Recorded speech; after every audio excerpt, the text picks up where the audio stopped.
Welcome back to the podcast. This week, I'm speaking with Daniel Tafoya. He is an athlete whom I've been coaching for 6-7 months now, and we got together to talk about Spartan races and training and how you compare training with health so that we have this long-term perspective. Because Daniel's big goal, as he'll tell you, was really being around and being healthier for his family. And we took a lot of time to talk about training for health and how that pairs in order to hit your goals with things like Spartan races. We also had some fun talking about shave ices and climbing the Manitou incline and some other goofy things. I think you'll really get a lot out of it, and if you do, please hit that little follow button or subscribe or whatever it is on your podcast app of choice. Apparently it matters a lot in terms of getting it in other people's ears. So if you have like a half a second to hit the follow button, I'd really appreciate it. All right, let's get to the episode.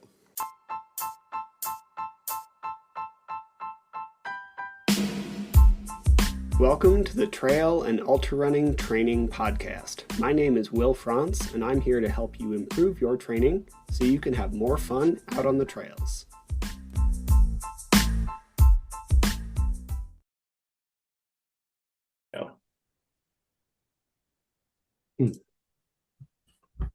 Got it. All right. Welcome to this week of the podcast. I have Daniel Tafoya on this week, and he is someone I've been coaching for about 6 months now. And I'm gonna have you introduce yourself so that I don't screw it up. Who are you, and how are you doing? Yeah, Daniel Tafoya.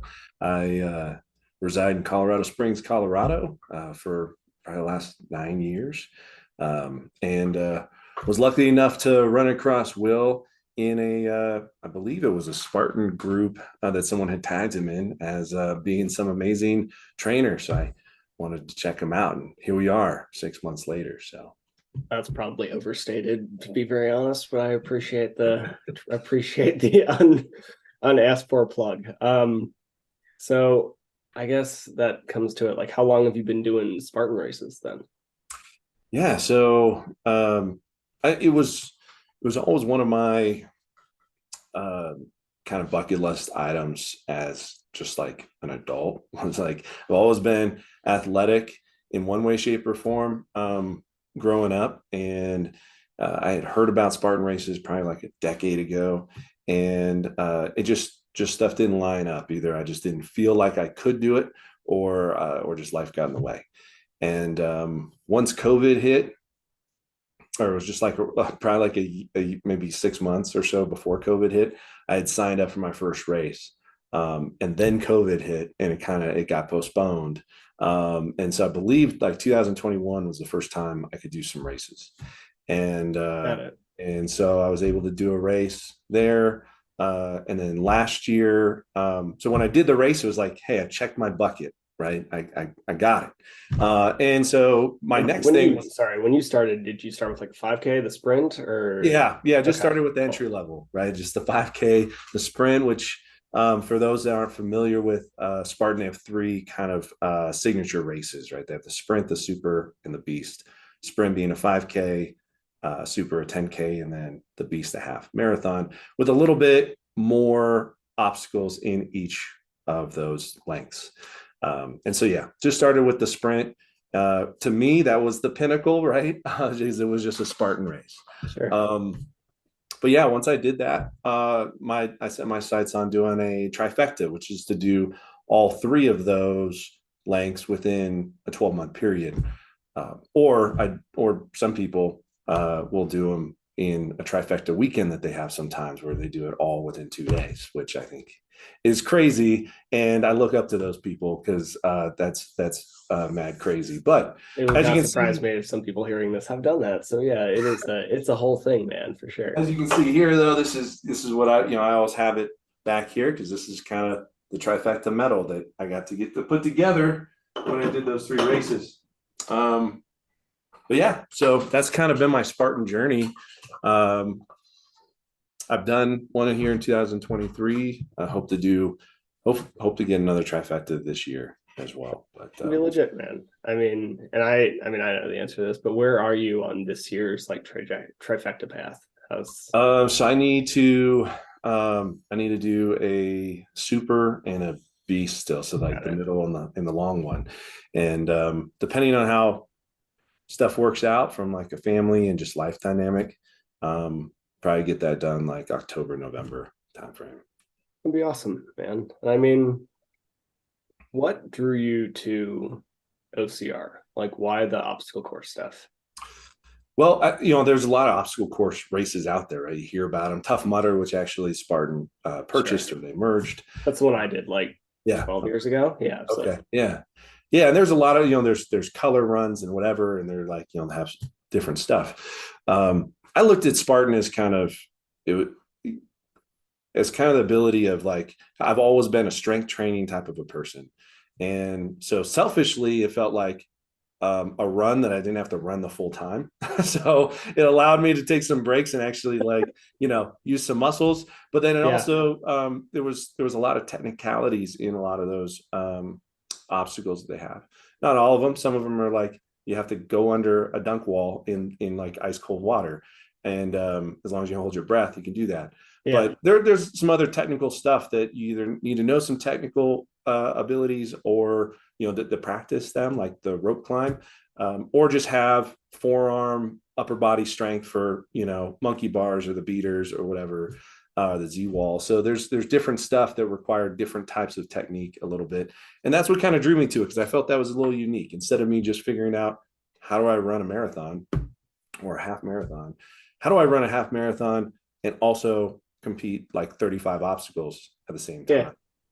I get that. And For as me, someone that, like that who when kind I of felt did, like, yeah, it was a yeah, little I was bit. gonna say like who when I did mine, I wasn't super into running, right? So like it gives you a bit of a break and like it interrupts it a little bit. Yeah, for Yeah, sure, 100%, man. Help and me like take a breather. yeah, Although of the course. obstacles themselves hiked up the heart rate, but in a different way, and it felt accomplishing when you got you could compete it and ring the bell through the obstacles. So Absolutely. So for like some of those obstacles, like I don't know, like a spear throw, how do you practice that? Or do you just like take a gamble and hope that you can get it in yeah, the wall? so some of those it was just a gamble, like especially the first time I did it. I still, as fun as it would be with little kids and dogs, I've never set up a spear throw in my backyard. Um, but and so and just luckily I've been able to hit it every time. I probably jinx myself now and I probably won't be able to do it moving forward. But but yeah, I've probably messed that up going forward. But yeah, up to this point, knock on wood, I've been able to hit the spear throw. But some other stuff, specifically the rope climb, has been a nemesis of mine. I've never been able to do it up until the last race I just did. The first race of this year was the first time I was able to complete it. Thanks to you, sir. I appreciate Thanks. all the training and coaching we've done up to this point. I definitely felt the difference. But I also, I had a rope here at the house to kind of help with some of the technique on the footwork piece of it. So that once I did ring the bell 20 feet up or whatever it is, 15 feet up, that I didn't just, fall to my death afterwards. So, I mean, that is like a key point of that particular obstacle. yeah. The not falling back down the rope or not getting roped burn on the way back down the rope is a key aspect for sure. Yeah. I've definitely seen some skin avulsions and things like that on Yeah. people's from, doing that. So, I've had them from different rope related activities. So yeah, I feel you. It's not the best, especially when you're have quite a ways to still go. So like if you're looking at some of these obstacles for those who don't know, if you can't do them or don't want to do them or something feels off to you, like say for a fact you're not going to get up this rope, like what happens? yeah, it depends on the course and the location. Traditionally, it was been each obstacle that you fail, you have to do 30 burpees, which is Yeah. definitely the worser of two evils, or however you want to say it, right? Oh, you definitely want to try to complete the obstacle. These days, there is a lot of times where most of these obstacles have a what they call a penalty loop, which adds distance to that. It's not included in the distance for the race, so it adds distance to yourself on running that. And a lot of times they make it to where you're like, they like dig out a big part of it. And so you have to like go down a steep incline, and come back up and different stuff to make it not just a flat road that you're running around. Um, but yeah, traditionally, it's the 30 burpees is kind of how that was laid out. So Got it. Yeah, I actually didn't know the penalty loop was an option now. That's for sometimes it's just yeah. straight burpees. These days, though, most of the time they'll have the penalty loop for most of them. Yeah, that's honestly really good. Like I have very mixed opinions on burpees. I think if you're able to do them, they're fantastic. I think for most people, it's a great way to create a shoulder separation or injury. Um, yeah, most people can't do push-ups anyway, so doing them under fatigue is stupid. So like I feel that there's another option is a really positive thing. That's good. Yeah. And I mean, yeah, I don't program burpees for anybody unless you're doing a Spartan race and you get to do quite a few of them. So Yeah, yeah. I remember. Yeah, I know you do. So what does like standard training look like for them, some of this stuff? Like I know when I did mine over a decade ago, it was actually probably exactly a decade ago, summer of 2013. And when we did that, it was like I was really strong. I was not that concerned about it. I was very concerned about the running because I couldn't run at the time. So I spent most of my time training for that. What do you do? What have you done in the past when it comes to like training for something where you're not just running up to a half marathon, but you also have to throw spears and climb over walls and dunk yourself in cold water? Yeah. Yeah. I think the type of workouts that work best are more functional type of workouts, as well as, uh, lifts that are more isometric in nature, help, fatiguing the muscle, getting muscle endurance is helpful because, you're doing some repeated like there's multiple walls you have to go over, for instance, right?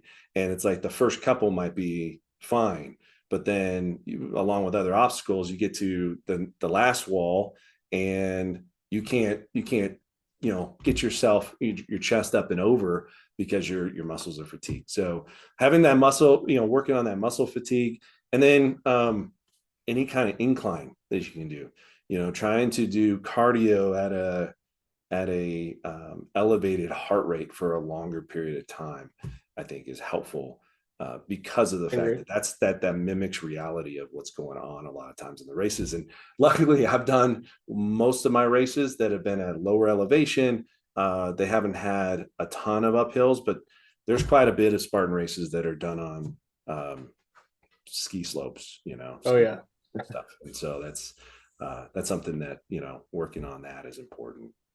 they're a nightmare, man. Like I was planning to do one in about a week. Due to scheduling things, it wasn't. I had to give my ticket to somebody else, but like it is up at Snow Basin Resort, and I volunteered there. I think last year, 2 years ago, and it's a mess. There's so much incline at that thing. It's ridiculous. Well, a lot of those places have a different weather system too, right? And Yeah, I absolutely. would say that if you're looking at getting into a Spartan race, just expect that you're going to get at least uh, um, muddy, but I mean, most of the time wet in some way, shape, or form, whether it's Yeah, drenched in sweat because you're in like 100-degree weather in Arizona, or you are in the dunk wall, and then having to do the slip wall after that, and, slipping with mud on the rope and on the walls and things like that. So maybe not as crazy as Tough Mudder from what I've heard. I've never done one, but I mean, they're merging to where the last one I did earlier this year felt like what a Tough Mudder should have been. So yeah. I mean, they're different in their types of absurdity, if I'm being honest. Like I've talked to a couple people who do Spartans. Tough Mudder, I don't think the obstacles were as hard. Then again, strong, I was like 30 pounds lighter at the time too, so that didn't hurt when you're going over walls. And like the cardio aspect was the biggest thing there. Mine was also on like an Air Force base in Phoenix, so it was flat. So like that was actually a big thing with the Tough Mudder. Although historically you do tend to get electrocuted at some point in that race, which I did not personally enjoy.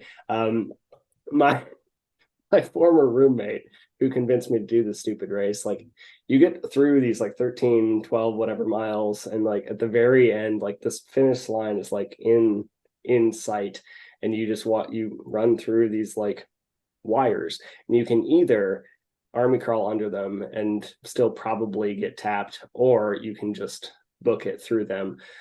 We, being early 20-year-olds who didn't care, chose the book it through them option. And Patrick made it through fairly unscathed. Like he got hit. I got hit and like went down, open-eyed into mud with my contacts in. Did not have a great moment, but it was fine. Like It was fun. It was fun after the fact. it was very post fun. I was probably like in retrospect had some hip issues, a little bit of shock, like all these things. But when you're 23, Right. who cares? It's fine. Right. Makes sense. My body these days have a fairly different opinion of the electrocution, but it's what it is.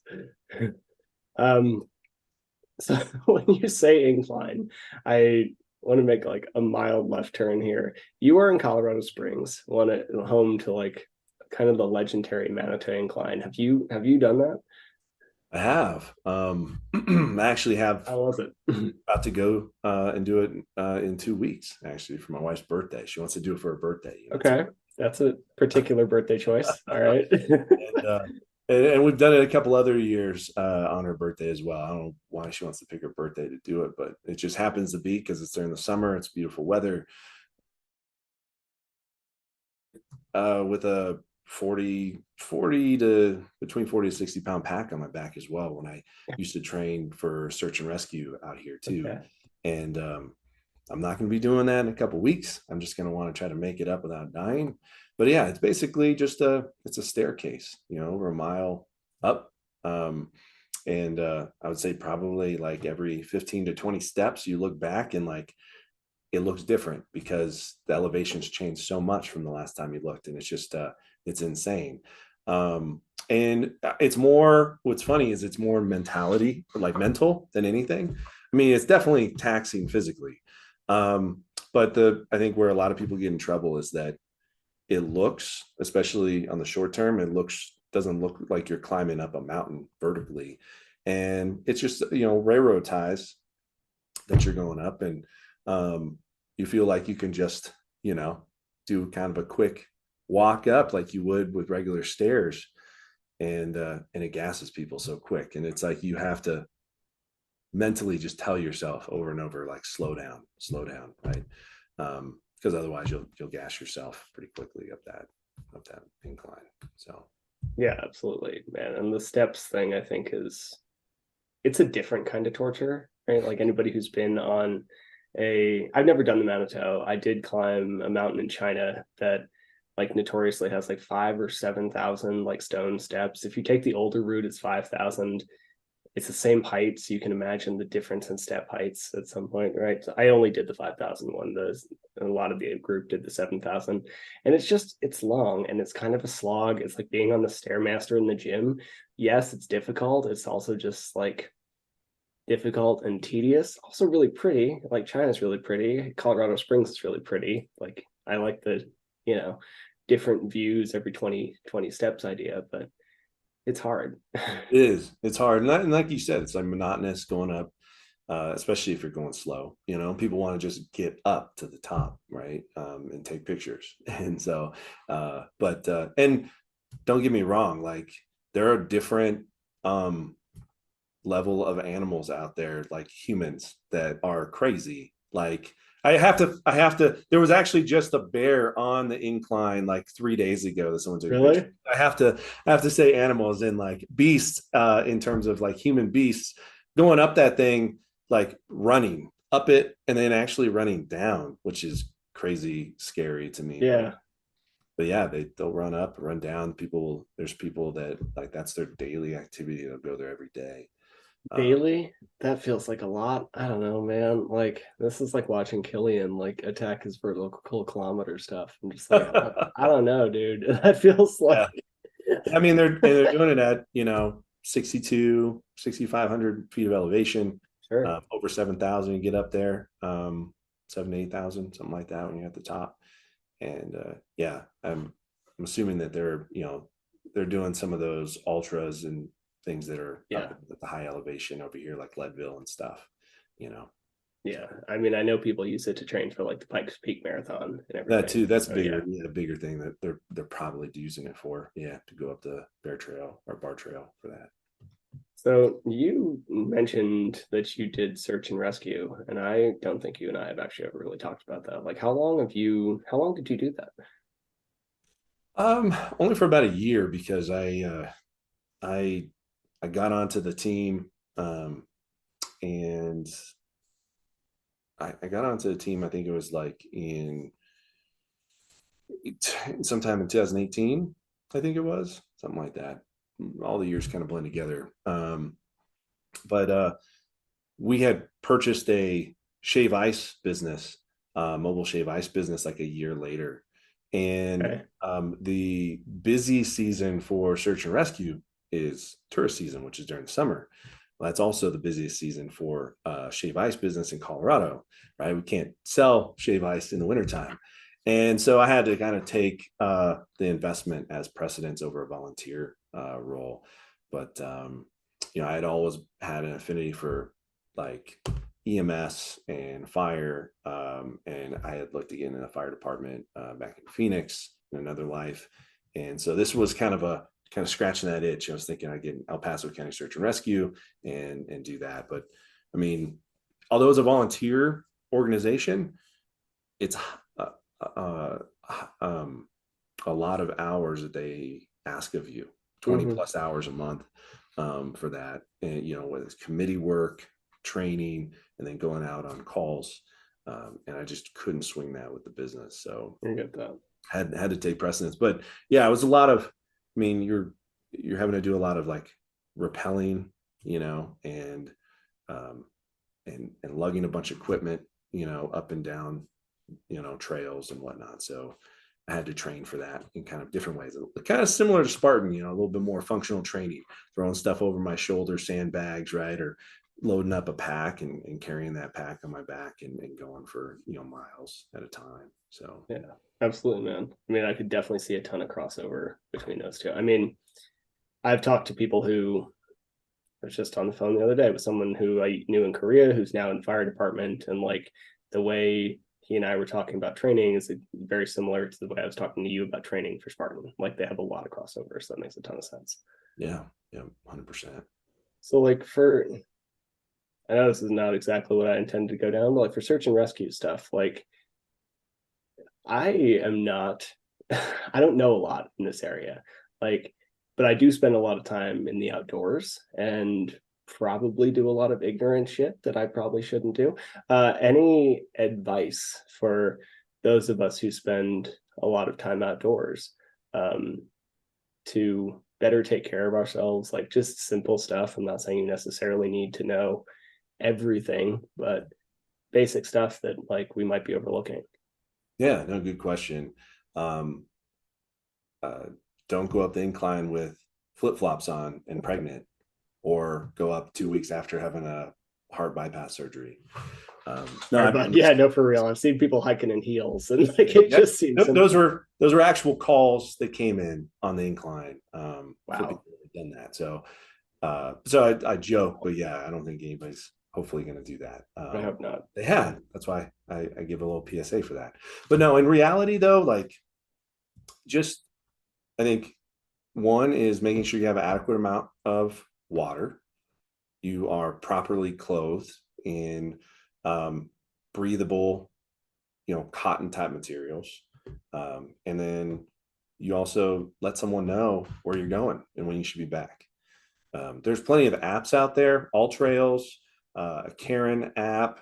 Uh, there's different apps out there you can use these days that help, especially if you're gonna go somewhere where you're gonna be like off trail somewhere.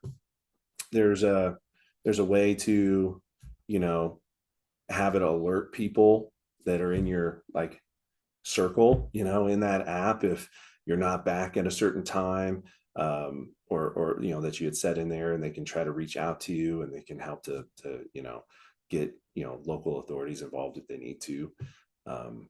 If you're going to be out, I would say for more than 4 hours are going to go to somewhere where it's like Pikes Peak, where it's a different ecosystem, a different weather system up there. And, lightning strikes, it might be clear skies right above you, but lightning can strike like over top of the mountain.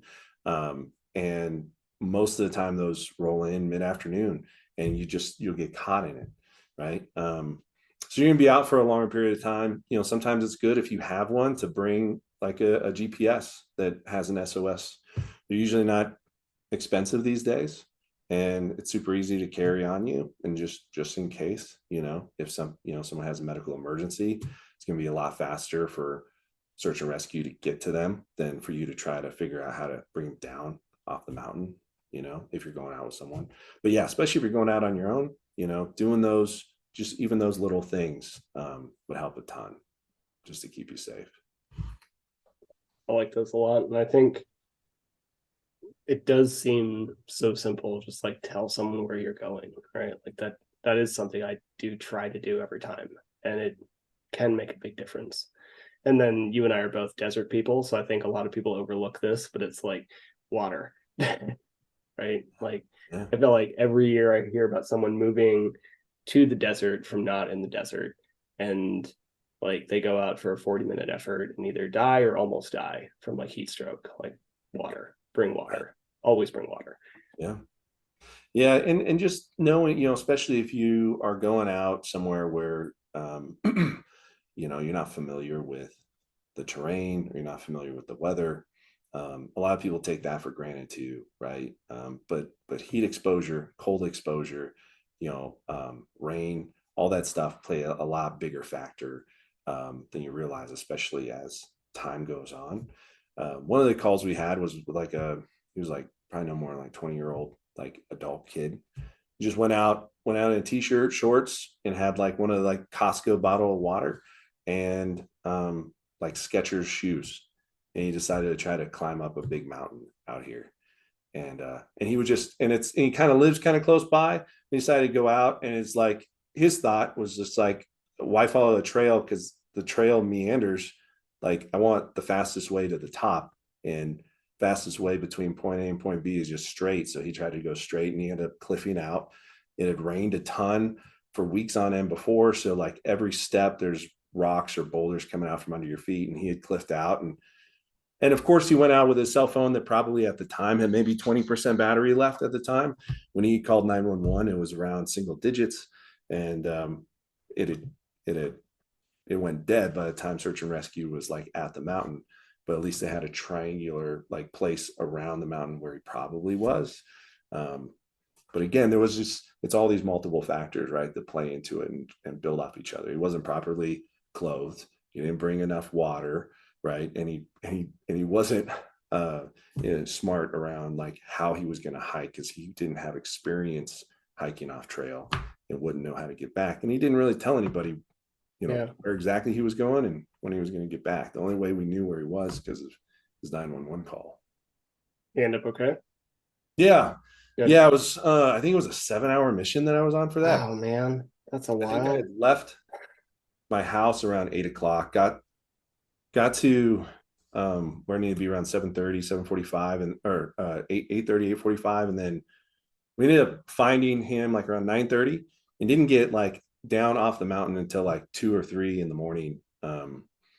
Because it was pitch dark, right? And it was like, and we decided, let's try to go back down the way he kind of came. And we had other search and rescue coming up, and we were trying to meet in the middle, because we would get to a point where we thought, all right, let's see if we can go this way, right? Shine this flashlight. And because it like looked kind of like it would go down, slope down, but I shine this flashlight, and it was like kind of prairie-ish, like at a definitely slope, right? And then all of a sudden I just see like tops of pine trees, like all the way. So you just know there was like a cliff of like at least 20 plus feet down from there. And we're just like, oh, can't go that way. We have to keep going, horizontal and try to find a way. So it took a long time. And it was cold. It was probably like in the 40s throughout the night there. And so we had to give him some blankets, because he's, like I said, had shorts on and out of water, had to give him some water. So yeah, that makes sense. Worked out okay. But there's a lot of people who worked on that to get this guy off the mountain. It's one of the weird things about being out here too. Like I don't think a lot of people until you end up in that space realize how easy it is to get cliffed out. Like just completely seemingly completely surrounded by nowhere to go. Like it's weird. I ended up in that spot on a snowboard once and it was not disastrous, but not ideal for sure. Yeah, So yeah. I mean, yeah. he legitimately felt that if he let go of what he was holding on to on the side of the wall, that he would lose like footing and he would fall. And Not great. and Yeah. again, maybe if it had been dry or drought conditions over the last month, maybe it would have been a little bit easier. Sure. But with all the erosion that was going on, like actively erosion, it was just there was no way. We had to rappel down to him, and then get him all set up with a harness, and then rappel him down with us to a spot where we could like stand.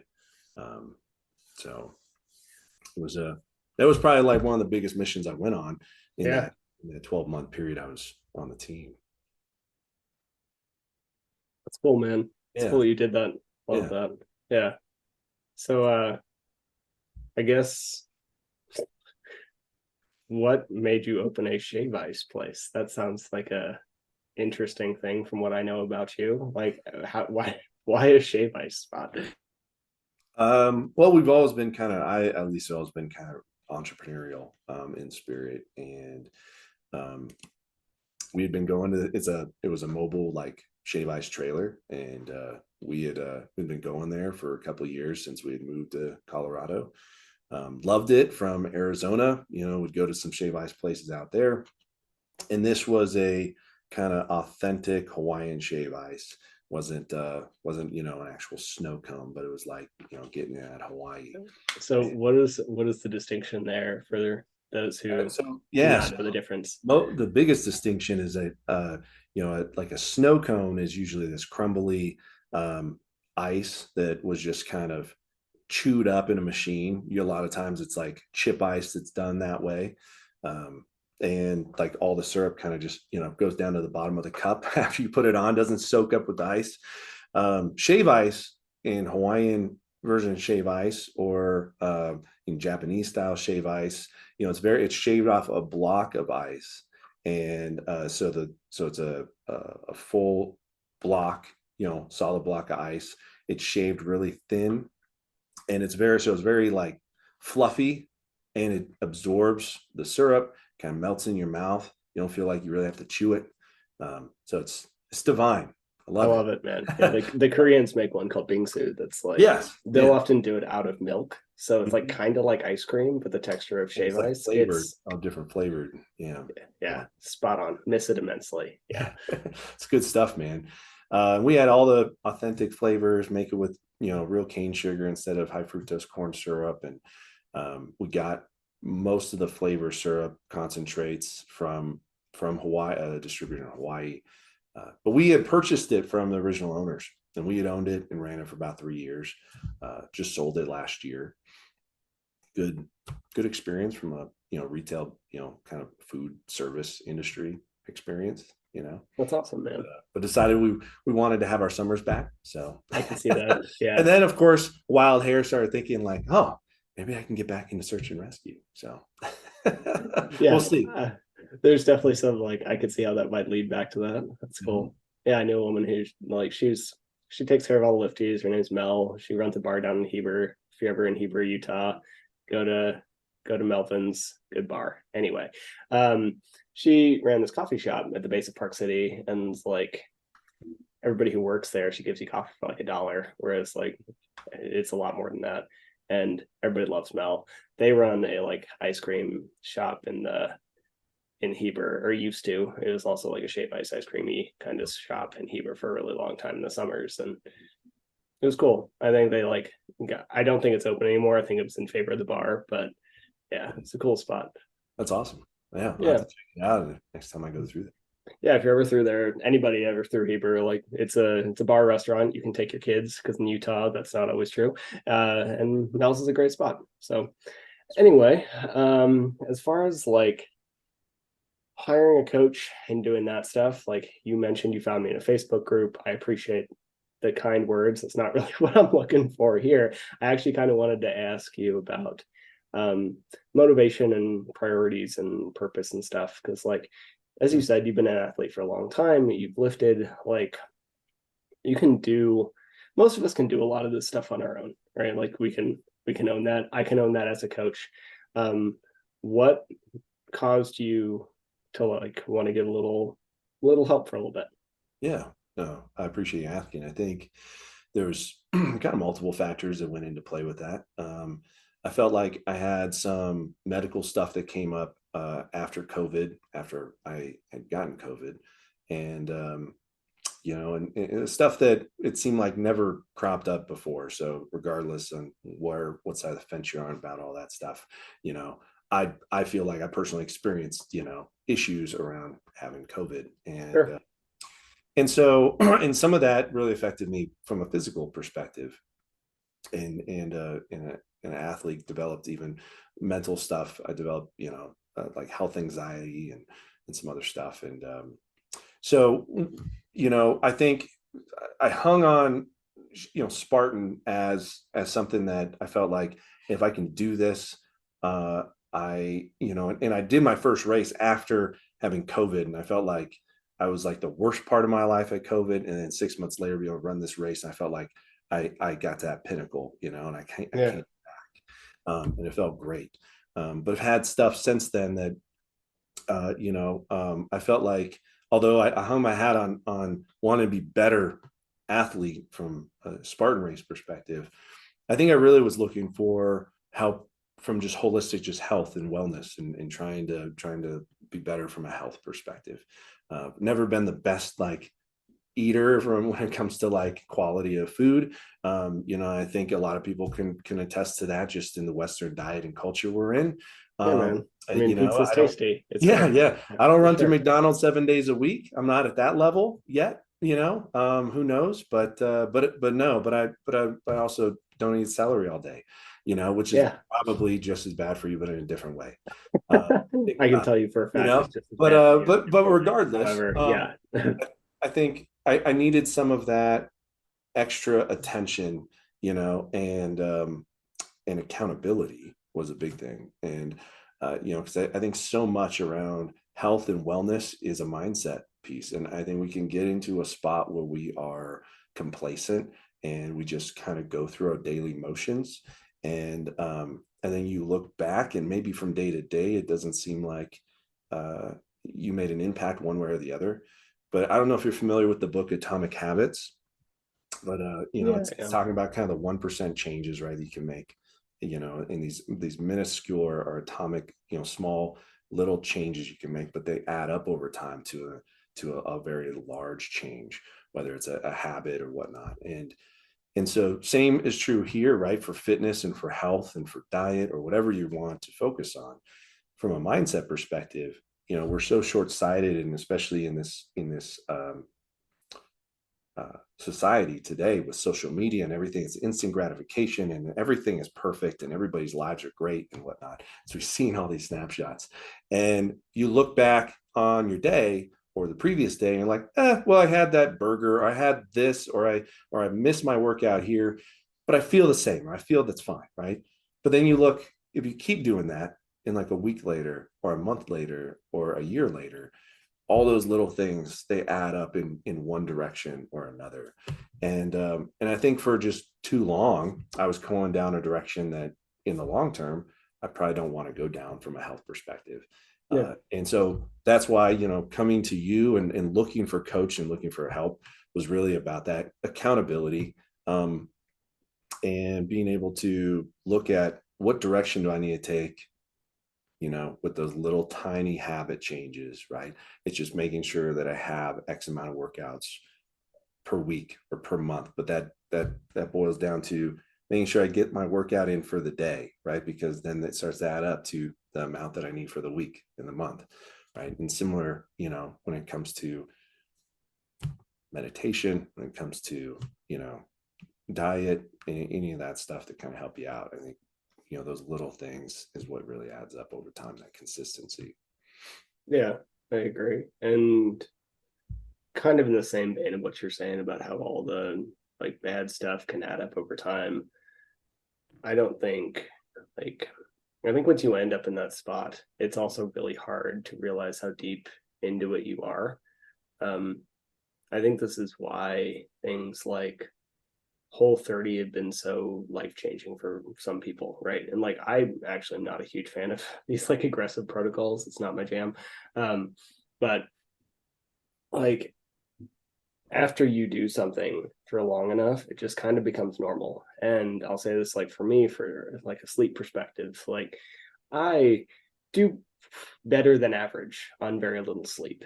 So it's pretty easy for me to not sleep very much on day to day and then just end up like a few weeks down the line and like not feeling great is kind of normal. And then if I focus on my sleep for a week, I'm like, I felt like shit for a long time, right? And I think we can end that way in activity or food or sleep or recovery or whatever. um, Once you have like dug this hole this deep, you're just kind of in the hole, and it's very normal to be living down in the hole. No, no, 100%. I think, again, there's so much in our lives these days, just in our nucleus of our families, or you step out and our friends and acquaintances, and then what we see online and in the media. There's so much stuff that kind of grabs our attention, and in different ways, all the time. And it's hard to focus on the idea that um, the goal that you want to hit, that you want to get to, can take months or years, and you're not going to be able to do that instantaneously, and like those quick hits of dopamine that you get every day Yeah, from scrolling through your phone or whatnot. And yeah, that's what makes it so hard for people to achieve the goals they want to achieve, especially when in health and fitness, because of the yeah, fact that it's it took and that's what I have to remind myself almost daily, especially from a diet and just health perspective.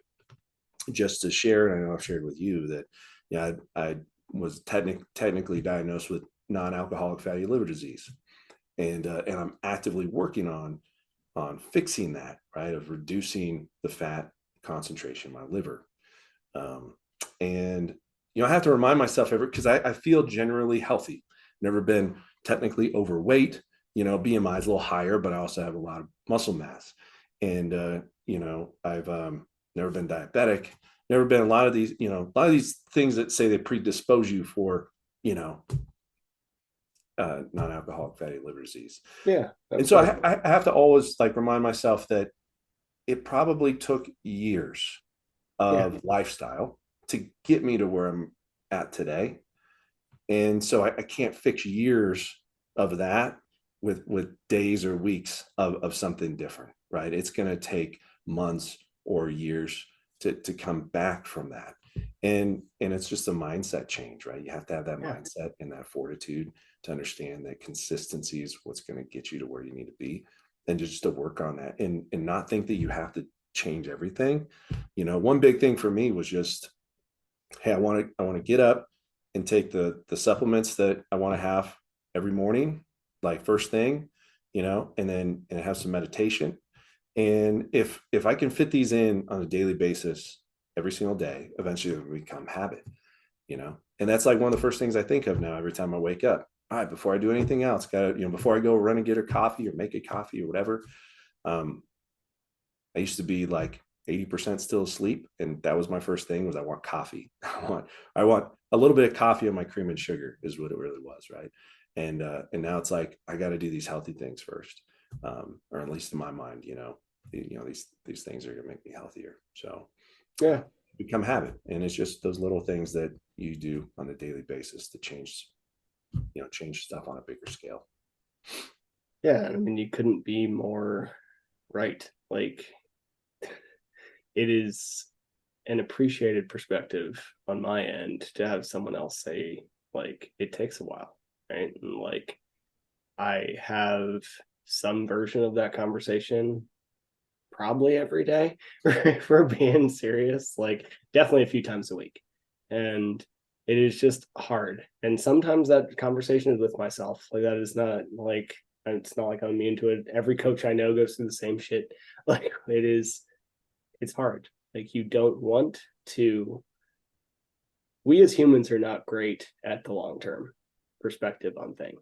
And it's just because for most of human history, the long term perspective was not that important.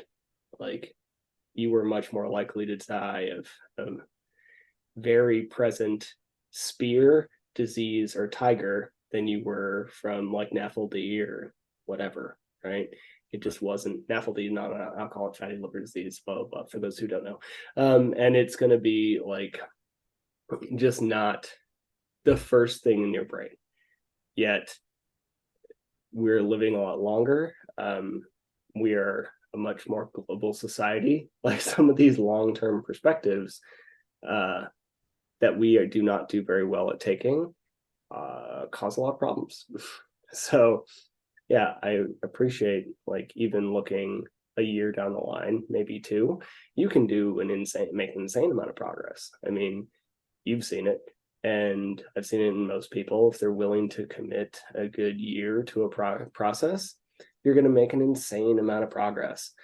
But it's a year. And like you probably built to where you were over the course of decades. So in the grand scheme of things, a year is not that much, but feels like a lot, Yeah. especially when you have something over here like Optavia or whatever, saying that like you'll lose 30 pounds in 30 days and be whatever. Hate that diet. It should die. And like it's really hard to make the conscious choice to take the longer but more sustainable path when that thing's in your face. Yeah.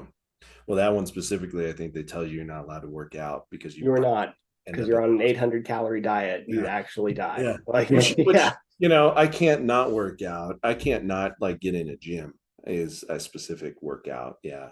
So that would be hard for me. But Yeah. It's that one's the worst one yeah, that I've seen personally. yeah. But you're right. You're right. And I think too, again, coming back to mindset and on this, that it's hard, like even a year of change, right? And I think what's harder is that because of how long it is, you inevitably are going to feel like you screwed up, right? But yeah, You're going to I feel mean, you like probably will screw up, to be yeah, fair. Like, that's also a yeah, thing. yeah. Yeah, But screw up in the sense of feel like you failed, right? You feel yeah, like failure. absolutely. Like I ate 2 bowls of ice cream and I shouldn't have had any ice cream, so I failed, Yeah, right? I think you feel like you got knocked down, and I think with the fortitude and the that you can show to yourself specifically is when you get knocked down is are you going to get back up, right? How important it is for you to get to that finish line, right? And it's no different than you're in a Spartan race. You can't make it over the obstacle. Obviously, there's a lot of people around you that are so supportive in that community to help you up and over these things, over the wall, wherever you need help with. And similarly, why a coach is so important, because that's that person to help you out when you do feel like you failed or fall down, for them to be able to get in your face and be like, hey, you didn't fail. This is just a bump in the road, this long journey, and you're going to have those ups and downs.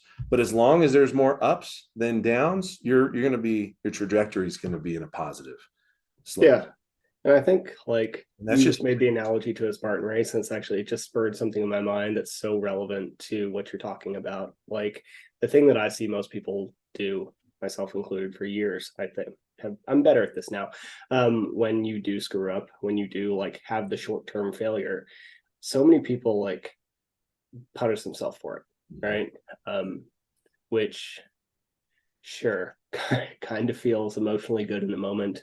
Um, it might like correct the progress you lost or whatever very heavily in quotes, but it doesn't work long term, and a lot of the time it actually ends up creating this really negative relationship with this lifestyle you're trying to create.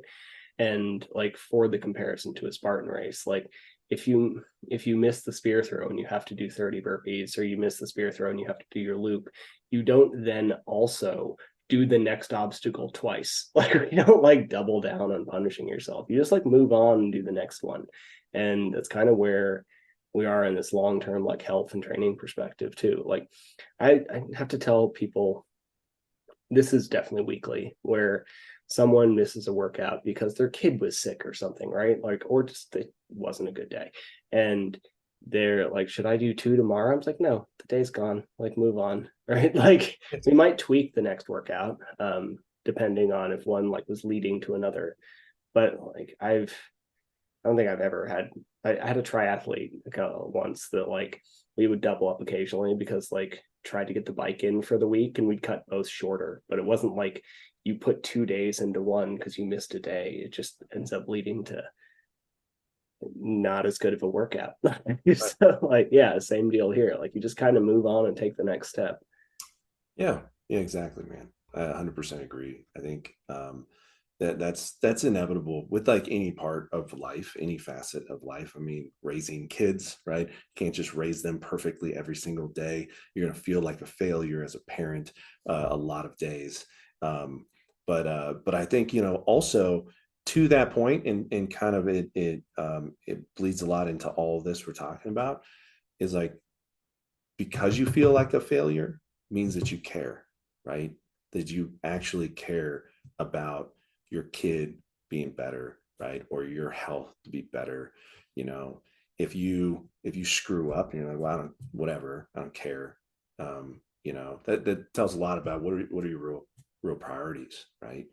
And so I think you can look at it from that perspective and understand that, hey, you know what, like you kind of beat yourself up a little bit because you do care, because you want to get better. So so take it for what it is. Know that, hey, we slipped a little bit here and it's fine, because in the course of the long scheme of things, it's just a little bit of a blip on the radar. And and the rest of the trajectory is going to be positive overall, right? Absolutely. And the care thing is so important. Like I'm Yeah. probably gonna make that the clip for this episode, like a little teaser, because I mean, very honestly, it is so important. I would rather have the person, be it in my in-person training job or online or whatever, I would always rather have the person contact me and be like, hey, I missed this. Should I do 2 tomorrow? Versus like the person who ghosts me for 2 weeks. Which when you work at a big box gym, you get that quite a bit. It's just like part of the clientele. It's just what it is. And the person who, yes, we might have a little neuroticism, which I relate to very well. I'm fairly high on the neurotic spectrum. Like that is going to lead to a lot more progress in the long term than the disappear human. So yeah, I mean, the fact that you care really is the biggest thing. Yeah, exactly. Yeah. Well, thanks so much, man. I really appreciate it. This is a great conversation. Do you have anything else you want to say before we head out? Oh man, I think we covered a lot. I appreciate you letting me jump on here and have some time to talk with you. It's been great. Yeah, it was fun, and it was fun coaching you. Like I don't coach a lot of Spartan racers, but it's honestly probably more in my like day-to-day realm how I train myself than anything else. So it's like a really good time. Awesome, dude. Well, thanks Cool. again. I appreciate it. Yeah, of course, man. Hang out for a sec. Everybody else, thank you so much, and we'll be back next week with another one. See ya. Thank you for listening to the Trail and Ultra Running Training Podcast. Honestly, I'm still surprised and honored that anybody wants to hear what I have to say, so thank you. To be clear, not a doctor, nor a registered dietitian, or any other kind of medical professional. I'm a personal trainer, a nutrition coach, and a running coach, and I have a passion for training trail runners. You should always speak with a qualified medical professional before making any changes to your training or nutrition program. If you enjoyed the podcast or found it helpful, please take a second to leave a rating or review. I'd really appreciate it. Or you could just share it with someone for whom you think it might be helpful. I make these kinds of things in order to provide more quality, free resources to people, so the more people who hear it, the better. If you want more of this information, please head to the Trail and Ultra Running Training group on Facebook, where we discuss all aspects of training so you can have more fun doing the sport that you love. Thank you again for listening.